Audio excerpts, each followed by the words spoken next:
Content creator ka ba na nais ma-improve ang iyong YouTube career? Kung oo, ang video ito ang para sa iyo na po.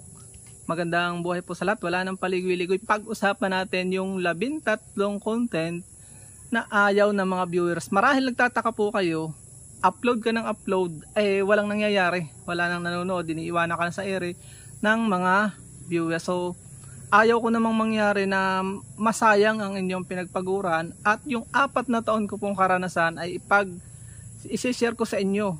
Ibibigay ko po ng libre kung matyaga nyong tatapusin ang video ito. Kung wisdom lover ka at gusto mo talaga, pangarap mong ito na talaga yung pasuking karera sa buhay, tatapusin mo yung video. So wala na pong paligoy-ligoy. Simulan natin sa number 1. Magandang buhay po sa lahat.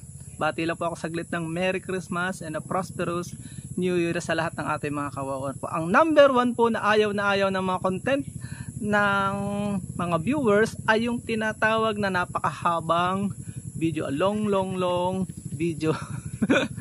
Napapapansin nyo po ay gusto natin agad kasi ang mahirap sa YouTube ay yung watch hour. Sa totoo lang, may 1,000 watch hour pa po tayong iniintay dito. 1,100 na watch hour na kulang. Pero ginawa ko rin po yan para lang maabot yung WH. Unfortunately, 1 minute din lang pinapanood ng tao hanggang 3 minutes. Yung iba nanonood sa iyo dahil nahihiya na lang sa iyo. Ano po? May exemption to the rule sa number 1 guidelines na ito. Kapag po ang content nyo ay yung mga pampatulog, lullaby, deep sleep, mga sound ng nature, sound ng talon, sound ng ibon, yan. Gusto ng mga tao yan kahit magdamag po yan. Mga 4 hours, 3 hours, 5 hours, 8 hours. Okay lang po yan yung mga playlist ng mga kanta. Pasok po ang inyong content kung ganon. Exempted po yon. Pero yun ay piniplay pero natutulog na yung tao. So pag nawala na yung data, wala na din. So yun po yun. Bakit masama po ayaw ng mga tao yung mahabang video? Sapagkat ang mga tao po ay adult learner, kinukuha lang nila yung mahahalaga sa kanila. Iiwanan ko sa ere sa first 1 minute. Tingnan nyo po, 1 minute na lang yung capacity ng mga tao. Kapag hindi maganda, hindi informative yung iyong video. Kapag ka maganda-ganda, 3 minutes. Kapag ka talagang seminar na ay 15 minutes, kaya 10 minutes. Ang suggestion ko po kung mga seminar, mga informative video, katulad din yung payo sa akin, binibigay ko po sa inyo ng libre, gawin nyo pong series. Episode 1, Episode 2, Part 1, Part 2, Day 1, Day 2, Day 3, Day 4. Huwag pong lalampas ng 10 minutes, 12 minutes nga yung average sa informative eh. Yun po yung number 1. So sana naintindihan nyo na. Hindi po WH lang o ads ang hinahabol dito. So hindi, kung artista ka, medyo exempted ka, talagang susundan ka kahit ang haba ng iyong video. Yun po yung number 1. Ano po? Mahaba itong aking vlog, pero exempted kung talagang wisdom lover ka, tatapusin mo. Proceed na tayo sa number 2. Wala nang paligoy-ligoy. Ang number 2 po ay yung tinatawag na blurred and shaky videos. Gumagamit po ako, hindi po ako nagtatrust sa ibang mga cellphone. Ano po? Honestly, hindi tayo nagpo-promote ng gadget. Pero Oppo, Vivo, iPhone, yung tatlong yun lang po ang recommended ko bilang vlogger. Batay sa mga review, karanasan ng iba, ang akin po sinishare karanasan po, wala po ito sa libro, hindi nyo makikita sa libro. Kaya sa personal experience ko po, Vivo is quality. Itong ginagamit ko po, yung inyong napapanood ay Vivo V27 5G. May mga problema din yan, pero sa video, kaya ko lang siya binili. May anti-shake po yan, hindi po yan malikot. Kapag ka ganyan, no? Nagtatatakbo ka. Kasi kalimitan ng mga vlogger, hindi naman pasintabi, sa ating video po, kung ikaw wisdom lover, masaktan ka man, mamahalin mo yung nag-share, po. Pero kung hindi, magagalit ka talaga, Oppo F3 ang umpisa ko, medyo maganda na, pero para hindi po siya malikot, hinahawakan ko po siya. Medyo malapit ganito lang sa bibig ko, para yung sound ay kuhang-kuha. Magandang araw mga kagri. Ang inyo pong lingkod ay hindi bagito, po. Yung brother Eric Tenores GCTV, yung po yung una natin channel, 4 years experience na po ako doon. Dito ay umpisa pa lang po ulit tayo. Mahigit 2 years na tayo dito. Hindi pa rin namamonetize ang bigat ng labanan ngayon. So ganyan po tayo. Sa araw na ito ay tuturo ko sa inyo yung paraan ng pagpapaalaga ng pabo. 2 minutes lang. O yun, maiksi lang. Maraming nanood kasi educational, informative, at luckily pandemic po noon, ang dami talagang nanonood. At hindi po malikot kasi hawak ng dalawang kamay. Bumili pa po ako ng parang manibela, dalawang kamay. Meron pa po nabibili ngayon na gimbal. May nabibili pa po ngayon na GoPro, mga hindi po yan malilikot. At trusted talaga yung may mga anti-shake sa loob. May gimbal na sa loob. Itong phone na ito, may dual gimbal na siya sa loob. Kaya ako nabili. Hindi siya masyadong malikot kahit tumatakbo pa. Pero the best na merong bumili ka pa ng gimbal, bibili pa rin po ako ng gimbal. Or para makaiwas ka sa malikot, yan, kita nyo walang kalikot-likot, meron tayong tripod. Yun po ang ginagamit ko. Wala pong mawiwili kapag ang iyong phone ay mahinang klase. Sa una lang may manonood. After ng ilang video mo, wala nang manonood. Kasi nga nagsishake at blurred pa. Para hindi po mag-blurred, hindi po siya malabo, pinupunasan po yung lens, yung gitna, yung lens. Minsan pa, blurred na, nakatingin ka pa sa gano'n, no? Akala mo nakatingin ka sa camera, pero nakatingin ka sa gitna. Pag tumingin ka sa gitna, ito wala na sa ating guidelines. Pero naalala ko lang, pag tumingin ka doon, ang sama, wala kang eye to eye contact, iiwanan ka ng mga tao. Saan ba ito nakatingin? So, nakatingin tayo sa direct sa camera ngayon, kaya nakatutok tayo sa inyo. Yun, tip ko na lang sa inyo, additional tip, ano po. Proceed na po tayo so yun o, wag po kayong, ulitin ko lang, hindi mag-i-improve ang inyong YouTube career kung kayo po ay blurred at shaky, malikot ang inyong video. Ano po? Huwag na po kayong matakot mag-invest. Gumastos na po kayo dahil ito ay ating karera sa buhay. Hindi po ito isang libangan lang. Kung gusto niyo gawing karera ito, bumili po kayo ng maganda at quality gadget. Ano po? Mag-invest po talaga tayo. Kung bago ka pa lang na nagnanais, nanonood ka, nagnanais ka pa lang na pumasok, nako, magdahan-dahan ka. Mag-invest ka muna sa gadget, mag-imba ka ng maraming video bago mo pasukin ang mundo ng vlogging. Ano po? Proceed po tayo sa number 3 dahil baka maagaw ang inyong oras ng mahaba. Ang number 3 po ay mahaba at masakit sa mata na introduction. Kailangan ba natin ng introduction? Lahat na di-discuss ko yung 13 dito, depende sa outcome. I-discuss ko po ng one by one kung kakayanin pa ng inyong lingkod. Ano po? Kapag ka mahaba po yung intro, ang intro po dati ay 30 seconds below. Ngayon po, 5 seconds na lang dapat. Ang pinaka the best na intro yung napapanood ko sa YouTube, si Ian Akda. Ian Akda. Ganun lang. Wala pa yung 3 seconds. O kapag ka po 10,000 pababa ang inyong, sa aking analyzation po, 10,000 pababa ang inyong subscriber. Kaya doon nyo lang kailangan ng intro. Katulad ng inyong lingkod, yung una natin channel, Brother Eric. Wala na tayong intro. Wala na paligoy-ligoy. Bakit? Ang audience po natin ay adult. Majority, makikita niyo yan kung sino yung nanonood sa atin. Kung marami pong kabataan ang nanonood sa atin, kailangan nyo ng intro. Kasi kabataan, millennial lang mahilig sa intro. Dami paligoy-ligoy. Pag masakit sa mata, may napapanood akong ganyan. So, intro pa lang, ginalit mo na nainis na sa iyo ang viewers mo. Isa-swipe na nila dyan. Isang pindot ka lang, wala na ang iyong video. So sayang naman yung effort mo. Ang ganda ng laman pero sa intro pa lang nagalit na dahil na nasaktan na kanilang mata o itataklob nila kung gusto nila yung content, hindi pa panonoorin yung intro. Sa kagustuhan nating maakit ang viewers dahil sa intro, naglalagay tayo ng intro. Yun lang naman ng purpose nun nandun na lahat yung intro, yung mga gusto natin ipakita, makikita sa iyong channel. Pero hindi po yun nakakatulong. Kaya ako po ay hindi na naglalagay ng intro ngayon. Magandang buhay po sa lahat. Diretso na tayo. Kasi adult learning, kukuhanin lang yan ang kailangan yan. Sabihin niya siya, dami pong chat-chat, naubos na ang 1 minuto na dahil gusto ko maganda yung pasok ng aking video, ng aking channel. 1 minute, ay naku, naiinip po. Ang video po talaga, kung gusto niyo mag-intro, 7 seconds pababa. Ganun lang po kabilis ang intro. At hindi dapat masakit sa mata, nagaganon-ganon. Malinaw. Ang transition ay maglinaw. Ano po? Yun po yung number 3. Mahaba at masakit sa mata. So dapat maiksi at hindi malinaw. Hindi yung malikot na video sa intro pa lang. Ano po? Yun yung nagre-represent kung ano yung papakita mo pa sa sunod. Makikita na po doon ng maayos. Hindi masasaktan ang mata ng tao. Maiksi. Okay? So naway may natutunan kayo at alam ko hindi ka naalis dyan dahil gusto mo pang matapos yung 10 na lang. Okay, may pang number 4 na po tayo. Ang number 4 po mga kababayan, mga kawaw, ay yung walang laman, no learnings. Pag sinabing no learnings, wala siyang matututunan. No learnings na, misleading pa. Paano mo masasabi, Kuya Eric Kawaw, ang walang laman? Pag sinabi pong walang laman, walang natutunan. Daming laman, pero walang laman. Pag sinabi ka walang bigat, walang dating, walang remember, tandaan po natin lagi, ang YouTube ginawa na pong international library ng buong mundo.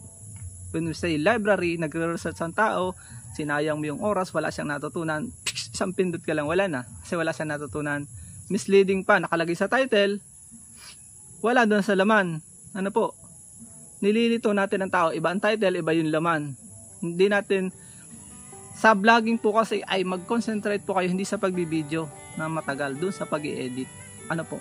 Pag sinabi mong, marami pa tayo di-discuss dito, pero yun po yung walang laman. Pag sinabi mo walang laman, malalim po yun. Wala akong natutunan. Ano?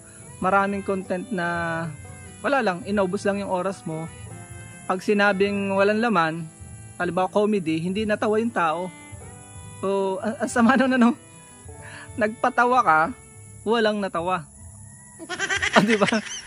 Paano mo sasabing ilaman yun? So, kapag ka sinabi nga, o kumuha ka sa video ng may video, tinitimbang ka bilang isang vlogger na walang laman. Kasi video ng iba yun eh.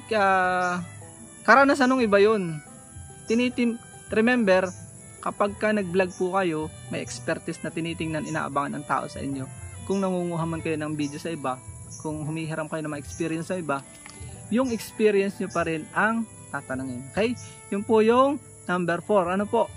Walang laman. So, kailangan ng solusyon, kailangan lagyan nyo ng laman. Inaabala natin ang tao, pag wala siya natutunan, iiwanan po talaga tayo. Wag nating mislead ang tao. Kapag na-report ka dahil misleading, kasama po yun sa violation. Wala naman doon sa title mo, wala naman doon sa thumbnail mo yung dinidiscuss mo or pinapakita mo, gusto mo lang magkaroon ng view, nasisira pa ang YouTube industry. Yung mga kapwa mo vlogger ay nasisira, nadadamay. Nakakawala naman gana sa YouTube, dami mga nanluloko. Pag naglagay ka ng kung ano-ano sa thumbnail din, tapos wala naman sa loob, nagagalit po ang tao. Yayaman, pero pag nalagay sa content, hindi ka naman ikayayaman yung content niya. Walang laman po yun. So yun po yung number 4. Wala pong, yun po yung number 4, walang laman. Number 5 na po tayo. Dito po sa number 5, medyo maraming masasaktan. Sabi ko nga, if you are wisdom lover, masakit po talaga.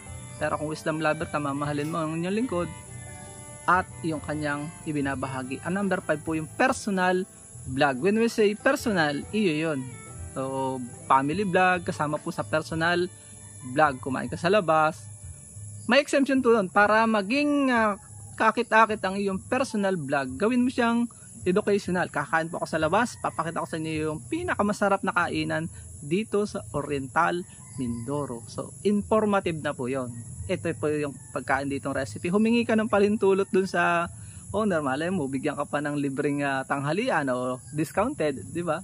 Dahil may mga tindahan ganyan kasi natutuwa dahil ipopromote ang kanyang Pero wag ka magbibideo doon ng walang permit dahil po yun ay violation of privacy, data privacy.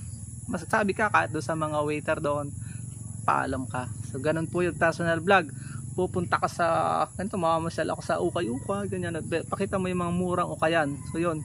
Subalit kung hindi mo yan gagawin, mga kapatid, masakit man tanggapin ang katotohanan, hindi po tayo artista. Pero kung maganda ka sa standard ng mundo, gwapo, susundan ka, okay lang mag-personal vlog. Yun po yung exemption. Kasi gina-idol po tayo. Pero kung hindi ka ka-idol, talagang walang masusundan sa'yo. Gagawin mo lang yung personal vlog, pwede po yung gawin kapag sikat ka na. Siguro mga subscriber mo, mga 100,000 na. Maganda nang mag-personal vlog, kahit mag-CCR ka lang, susundan ka ng tao kasi ang tao likas na mahilig sa idol. Yan po yun. So yun po yun po yung panlima, personal vlog, mga birthday. Ang susunod lang po sa iyo dahil personal nga po yan, yung mga nahihiya sa iyo, mga subscriber mo loyal, kamag-anak mo, pero hanggang kailan sila mahihiya sa iyo at mamahalin ka, di ba? Kung sumikat ka, natural po yan. Kapag sumisikat ng tao, sinusundan siya ng napakaraming tao. Kahit mag-personal vlog ka po araw-araw, okay lang po yun. So yun po, huwag sanang masakit ang katotohanan, pero yan ang talagang revelation yan.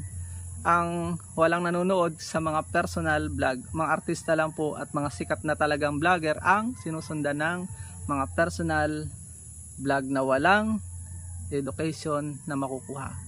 Itong number 6 ay ito ay medyo parang number 6 yung may kalaswaan yung iyong video. May exemption pa rin ito. Ito yung mga sikat, mga sexy talaga. Sinusundan talaga yan ng mga, alam niyo na, may hilig sa yan na yun. Pero ang nakalulungkot doon, wala yung ads. Hindi yan nilalagyan ng ads. At ang nakalulungkot po doon, kapag ka na-report ka, tanggal ang video mo. Pag minamalas-malas ka, tanggal ang channel mo. Kasi puro kalaswaan ang iyong ipinakikita. Walang laman. Puro makalaman, makamundo. Kamunduhan, laman din yon, kamunduhan. Pero iiwanan ka ng tao dahil hindi lahat ng tao mahilig sa kalaswaan. Pinapakita kang kung ano-ano magaganda, pero ang nalilito ang tao, ano bang pinapakita mo? Yung dibdib mo o yung iyong content. Hindi lahat, mga lalaki, kalimitan ang makukuha mo. Yung mga pero pag babae, iiwanan ka, masasagwaan po sila. So yun po yun. Paalala ko lang po yun sa mga akala nila ay madali siyang pang-hook.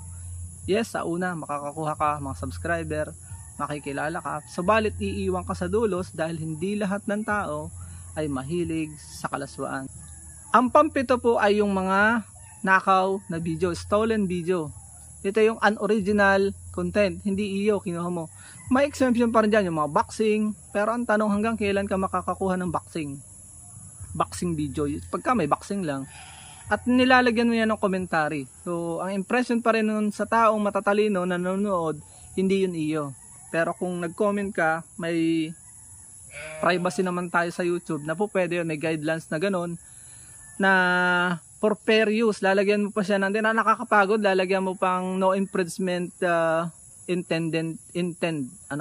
walang intention na kang ganun nakuhanan yung video. At may mga video po na merong allowed yung ganon. Kaya nga sa setting ngayon, kung mga viral yung video mo, bago mo yung settings kung ayaw mo ipakopya sa iba. Si BMAX po ang sikat ngayon sa mga ninanakaw na video. Ang mga ninanakaw po na video yung mga sikat, siyempre para kumita sila. Ang sama, may tinuruan ako dati na ganon, na isang vlogger din. Nagulat ako, ang ganda ng training ko sa kanya. Paggulat ko, pinagmamalaki pa sa akin, puro nakaw na video, mga TikTok. Sabi ko sa kanya, wala kang kikitain dyan, walang ads ang TikTok na nilagay mo sa video sa YouTube. Puro mga kalasuan pa. Sabi ko, at ngayon ang matindi nito, wala na siya ngayon kasi nga napagod. Nakakapagod po magnakaw ng video, na may video. Kikita ka, one day millionaire. Sa dulo ng iyong YouTube career, ang sinishare ko pong ito is para sa mga taong gustong gawing career ang YouTube. Kung gagawin mo career ang YouTube, gagalingan mo at hindi ka magnanakaw ng video na may video. Halata po yun, nadidismaya ang tao later on dahil alam nila hindi naman iyo yon, kinukuha mo lang sa iba. Wala kang originality, wala kang kakayanang gumawa ng sarili mong video. Ang iyo lang skill ay magnakaw. O ang tawag sa iyo ay comment below. Yun na po yun. Ang sagwa ng iyong tag, ang sagwa. At bibigay ka sa dulo dahil nga wala kang makuha. Ang ginawa ko po talaga, nagpray po ako sa Panginoon. Nung pumasok ako sa mundo ng YouTube, sabi ko kung talagang tinawag ako ng Diyos dito, pahingi po ako ng wisdom. Yun, hindi po ako naubusan ng content. Nakagawa nga po ako ng advanced 60 videos dahil sa wisdom na kaloob ng Diyos. Dinoble time ko po yun. Dala-dalawa kada araw. Naka-schedule po yun. Kaya nag-a-appear lang siya sa YouTube ng daily. So kaya pala. So trabaho po talaga, hindi siya isang libangan ng YouTube. Kung gusto niyo pong umunlad sa YouTube career. So yun po.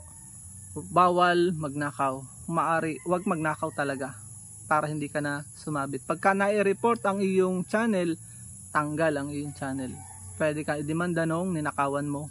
Kung hindi, ako nga sumasaludo do sa mga sa akin, may nagko-comment na permission to use your video for educational purposes that gagamitin sa school. So nakakataba ng puso, pero to God be the glory po doon. So yun po.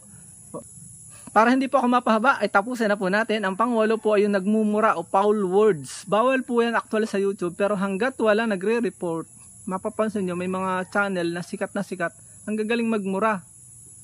Pero bakit na sinusundan ng tao? Kasi nga, ang sumusunod sa kanya, yung nakakaunawa din, at mahilig ding magmura. Ano po? So kung gusto mo ng malinis ang iyong channel, ang iyong vlog, iwasan mo ang pagmumura. Kung nagmura ka, edit mo na lang yan, i-mute mo yon. Or parang kung sa practice na ngayon bibigay murang-mura ka na, magmura ka na. Tapos tumigil ka, tanggal po yun sa video, edit na rin yan. Yun yung para sa mga hindi talaga makaalis sa pagmumura. Pero kung gusto niyo makaalis sa pagmumura, kayang baguhin ng Diyos ang ating labi. Ano po? Sa una, may mga natutuwa sa iyo, pero pag nagtagal, pag napanood ka ng mga taong wholesome, yung mga mahihilig sa malilinis sa video, i-report ka nun sa mga pwede ka i-report sa YouTube, pwede matanggal lang yung channel. I-chichismis ka nun, imamarites ka, huwag kang manood doon, nakakasura yung na yun, nakakainis. Mura ng mura. Maganda yung kanyang content pero nagmumura. So, ang bilis kumalat ng marites ngayon. Pwedeng hindi ka na, kukunti na talaga manonood sa'yo. Yun po yung pang-8. Ano po? Ang pang-9 po ay yung, pang-9 na po tayo. Ang pang-9 ay yung pauli-uli, paligoy-ligoy para lang magkaroon ng watch hour. Hindi pa direct to the point. Nakakainis po yan sa viewer. Pag nahahalata nila, pauli-uli. Sinabi na naman pauli-uli. Walang direksyon, paligoy-ligoy. Hindi i-direct na sinabing may bunga ito dahil sa abonong ganito. Yun lang pala naman sasabihin. Pinaabot pa ng 10 minutes para madaming ads. Minsan ganyan din ang aking ginagawa. Pero nung nakita ko na hindi talaga ni-skip nila ng tao kung hindi kami namahal ng tao, ang gusto lang ng tao talaga ngayon ay makuha yung kanilang kailangan sa'yo, yung learnings. So kung gano'n, sasubscribe pa yun sa'yo. Kung maigsi, 3 minutes lang.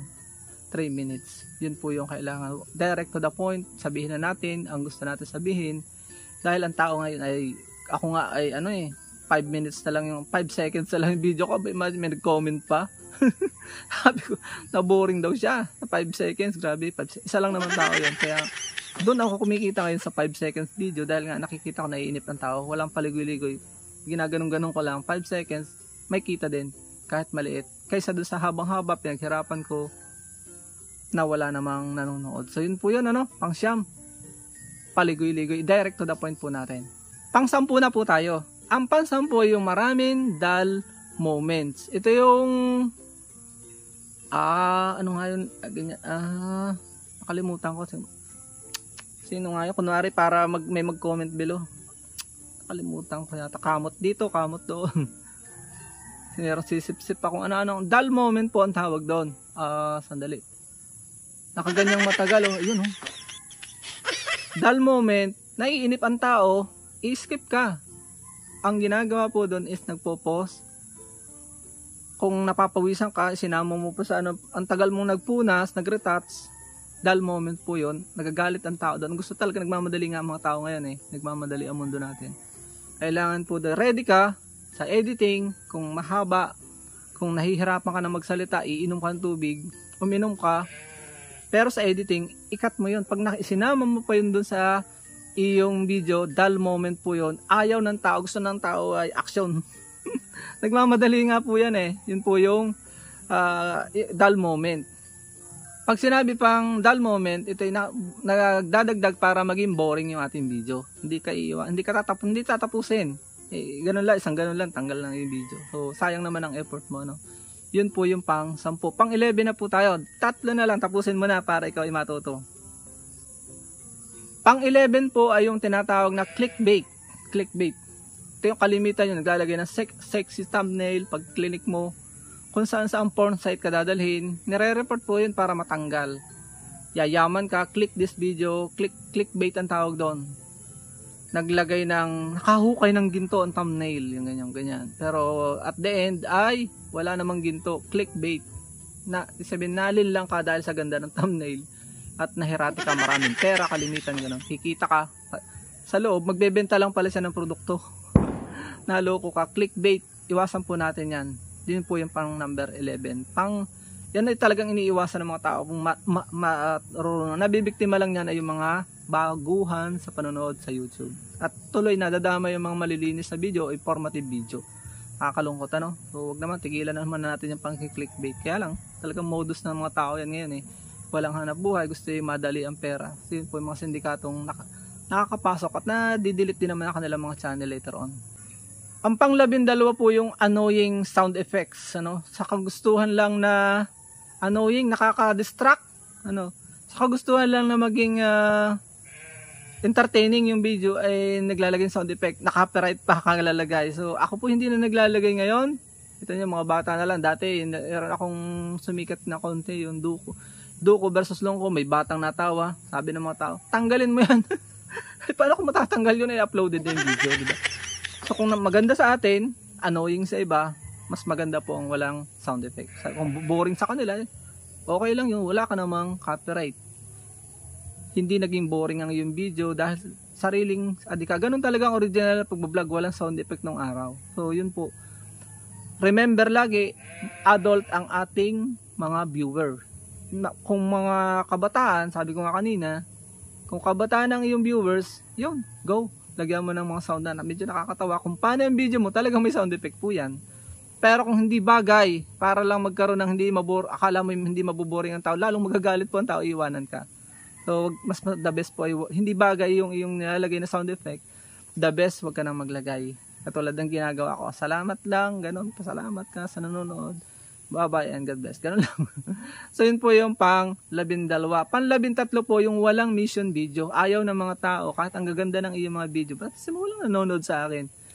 Kasi po, yun yung panghuli. Walang mission. Kaya yung iba naglalagay ng mga ginagawa nila. Pag may mission, ako isa mga mangyan. Para malaman ng mga viewers kung saan napupunta ang mga sinasahod mo na nanggagaling din sa kanilang hindi pag-i-skip ng ads. Ganun po yon. Para kanino ka bumabangon? Nescafe? Hindi po. Bigyan mo na rason ang mga viewers mo para sundan ang iyong mga video dahil sila po yung idol ng tao. Kaya idol nila yung mga taong content creator na nabubuhay hindi para sa sarili lang. Kung sikat kang content creator na nanonood ngayon, wala kang mission, maglagay ka na dahil iiwanan ka ng tao later on dahil ayaw nila ng makasariling idol. Okay? Hope may natutunan po kayo at nag-enjoy sa panonood. Kung kayo naman po yung natuto, wag naman sana tayo makasarili bilang content creator, ibulong mo naman sa tao, kaibigan mo na nagbablog din, nais ding mag-vlog, ang video ito sapagkat hindi lang ikaw ang may karapatang makinabang at umunlad. See you sa iyong tagumpay. Congratulations. Alam ko kung gagawin mo itong 13 ito, kung iiwasan mo itong gawin, magkikita tayo sa tagumpay mo. Welcome to Google AdSense at magiging certified vlogger ka. Maraming salamat. Merry Christmas and a prosperous New Year. Blessed 2024 po sa lahat. Bye-bye and God bless.